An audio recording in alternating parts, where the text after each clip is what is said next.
Thailand has a new transportation minister, and he's been tasked with rejuvenating Thai Airways, which has endured massive losses in recent years. Now the government's hoping to restore it to its former glory as part of its efforts to rebuild national pride. But as Tony Cheng reports, that may be easier said than done. The tagline might be smooth as silk, but the last 12 months have been anything but. Check-in desks sit empty at the Thai Airways hub Suvarnabhumi Airport in Bangkok. The flag carrier has registered significant losses for the past 5 quarters, with arrival numbers down more than 20% as tourists avoid Thailand's political protests. But excuses are no longer acceptable, say Thailand's new military junta, the NCPO, and the national airline is top of their list for reform. And it's our flagship in our image. And therefore, NCPO would have to fight very hard to make sure that it's staying on top and there's a real change that can be visibly within a quick time. But it's not going to be easy, but they'll do everything they could, I think. The problem is no one knows exactly what direction to take for Thai Airlines. Unlike its neighbour in Malaysia, Thai still enjoys a solid reputation overseas, but limited reforms have done nothing to bring travellers back. Thai Airlines has been losing hundreds of millions of dollars every quarter for over a year now, the kinds of figures that would have already sent most airlines into bankruptcy.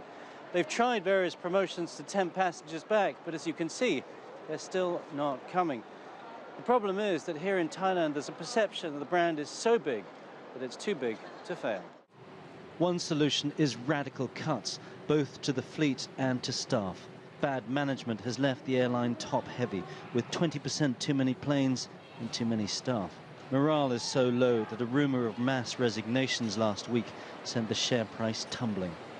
But the pilots, many of whom could earn considerably more with Thai's competition, say they'll remain loyal, even if the management have to swing the axe. The salary, something like we are the same as a low-cost company, but most of the pilots would like to stay with Thai. We fight for our company. So far, the new board, under the influence of the military, have cut back on executive perks and promised to face the harsh realities of the modern commercial airline market. But the skeptics doubt the turnaround will come quickly, although ultimately the generals will have to obey the laws of the commercial world.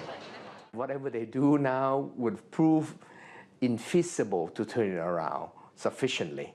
It would look a bit better, but it will not turn around. Therefore, they will have to make a hard choice, and I'm sure at that crunch, because it's such an image, they have to do it, and they will do it.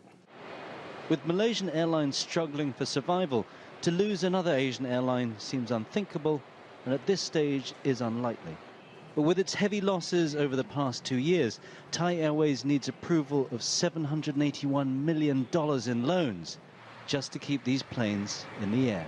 Tony Cheng, CCTV, Suvarnabhumi Airport, Bangkok.